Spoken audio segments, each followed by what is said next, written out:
Hey everyone, it's the Vigilante. Let's get into my reaction of why Hollywood is doomed. Oh dear, 2025 isn't getting off to a great start, is it? Especially if you happen to work in Tinseltown. I mean, the first quarter of the year generally isn't filled with too many box office juggernauts. January and to some extent February are well known as dump months, where studios shart out the malformed runts of the litter that they don't expect to have a chance against the big hitters in summer movie season. The reasons for this are pretty obvious. Everyone's broke after the festive season and more concerned with losing those beer guts than shoveling overpriced popcorn down their gullets. The weather's still dark and cold most of the time, unless you're one of those weirdos who lives in Australia, but I don't trust a single one of them. And nobody's feeling particularly enthusiastic about dragging themselves to the movie theatre to shell out $100 to do something they could just as easily do at home for free. Now that's fine and all, but generally by March things have started to noticeably pick up. As the weather improves, people have more money again, and bigger and more interesting movies start to come out. Really? But here's the Honestly, I never knew that, but I guess that makes sense why. But he is completely correct. So far in the first quarter, they've been nothing but horrible movies for the most part. There have only been two good movies, I would say. Number one was Queen of the Ring, and number two was Novocaine. Them two movies are actually pretty good. I think they're worth going to see. Now, they're not the most amazing. They're not going to sit there and blow you away, but honestly, I think they're worth a watch. They were both very good movies.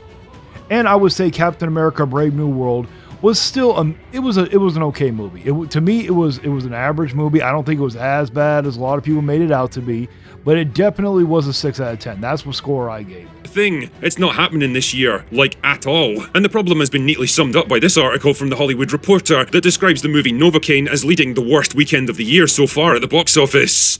No shit. I mean, I can't say I'm too surprised, to be honest. We're not exactly swimming in unmissable content right now. Take Novocaine, for example. Tell me, do you want to see Jack Quaid playing a weak man who gets his arse kicked over and over again? You know, like every other role he's played for the past 5 years? Jesus, I don't know what that dude must have done to anger the powers that be in Hollywood, but it must have been something pretty bad because his entire career seems to have been one long humiliation ritual. Here's a little tip for you, Hollywood. We've had our fill of weak male characters being humiliated and beat down, thank you. Maybe you could try switching things up and writing male leads that don't make us want to throw up in our mouths. Then there's Mickey 17, a misfiring sci-fi comedy with one of the worst cases of TDS outside of Mark Hamill's living room that feels like it was written 10 years ago, cost $120 million to make, and has raked in a grand total of $90 million worldwide. Or how about Captain America: Brave New World, which is somehow still hanging on in cinemas more than a month after release, probably because there's fuck all left to compete with it. A movie that cost anywhere up to $300 million after all the reshoots, failed to even reach $400 million worldwide, and seems to have disappeared without a trace after its opening weekend, becoming Marvel's first flop of the year. Don't worry though, I suspect it won't be the last. Really? I had never realized that Novocaine was getting so much hate. I actually thought it was a really good movie. See, I don't mind, people that will say the movie's woke. See, I don't mind woke stuff as long as it fits good. When I don't like it is when it's forced and it doesn't work with the story. In Novocaine, it actually worked. It showed a different side to someone that cannot feel pain because, when we all think of someone that can't feel any pain, we look at, people like Wolverine or the movie Kick-Ass. We don't actually think of what people that go through that disease actually go through. That is very true. If they can't sit there and feel pain, how are they going to know if they chew their tongue off and they can die? It actually was really interesting. The movie was hilarious. And then Captain America: Brave New World, that movie is not as bad as everybody makes it out to be. We all know why everybody's throwing a fit. I've said this before. If you would have replaced Chris Evans in that movie, everyone would have probably given that movie a 6 or a 7 out of 10. Everyone would have said it was a decent movie. But we all know the reason why. I don't need to go into it. Now with Mickey 17, yeah, that movie was terrible. That movie was god-awful terrible. I honestly think it is up there so far for the worst movie of the year.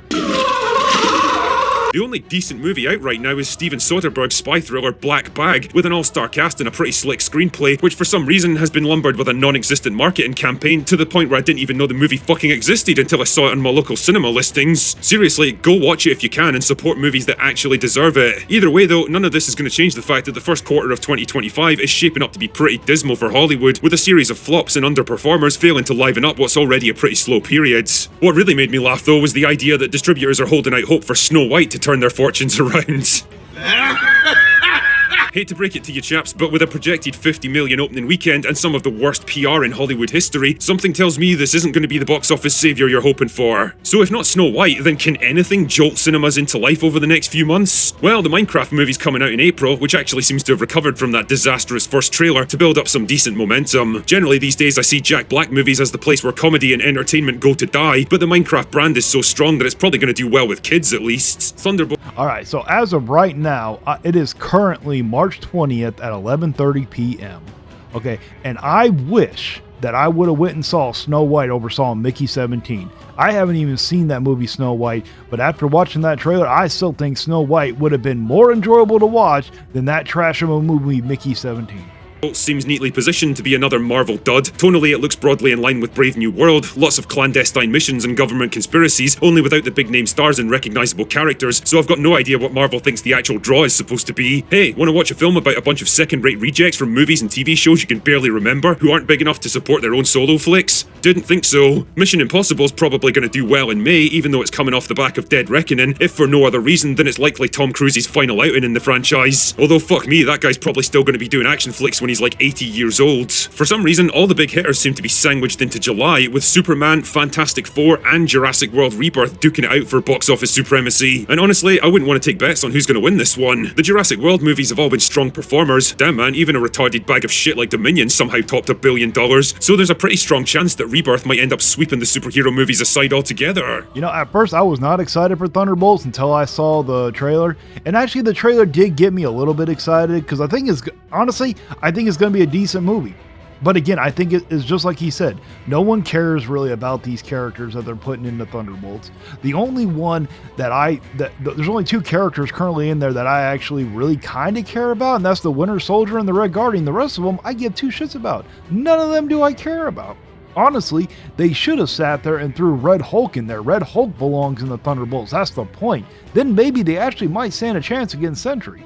But even with Red Hulk, none of them stand a chance against Sentry. And let's not kid ourselves, if they both flop, that might just spell the end for cape shit movies in general, which have been declining for years by this point. 3 box office bombs in a row would be definitive proof that the MCU has finally burned through all the fan goodwill that it spent a decade building up. On the other hand, Superman failing to launch would be a huge blow to James Gunn's attempt to relaunch DC, which already seems to be on shaky ground the more I learn about it. One way or another, July is going to be a make or break month for a lot of different franchises, and while there's always a chance that 2 big superhero movies released around the same time might end up creating a Barbenheimer effect where they build each other up instead of cannibalizing each other's audience, I don't get the impression that we're heading in that direction. The fact is, there's just not that much to get excited about at the cinema this year. 2025 is mostly another year dominated by sequels and franchises that feel increasingly tired and played out. Speaking of which, there's another Avatar movie coming out in December to round out the year. Another 3-hour James Cameron tech demo that's probably going to rake in a shit zillion dollars, make absolutely zero cultural impact, and be forgotten about within a matter of weeks. The movie equivalent of a fast food meal. Seriously, how can a guy who gave us Terminator, Aliens, and Titanic devote so much of his life and career to something so fucking shallow? Anyway, whatever. Hey, I actually am excited for the new Avatar movie. I love the Avatar. The whole franchise, I love both movies. I even like the video game. The one that they did, that Ubisoft did. I actually thought it was a solid game, but you have to be an Avatar fan. Now, when it comes to Avatar, they're only movies that I can sit down and watch once. I can't watch them multiple times just because, like he said, they are way too damn long. But overall, they're still amazing movies and they deserve the respect. Now, between the 2 superhero movies, here, let's get into Jurassic Rebirth. I do think that one's going to do well just because it's part of the Jurassic Park series. I think that one's going to do the best for the whole year.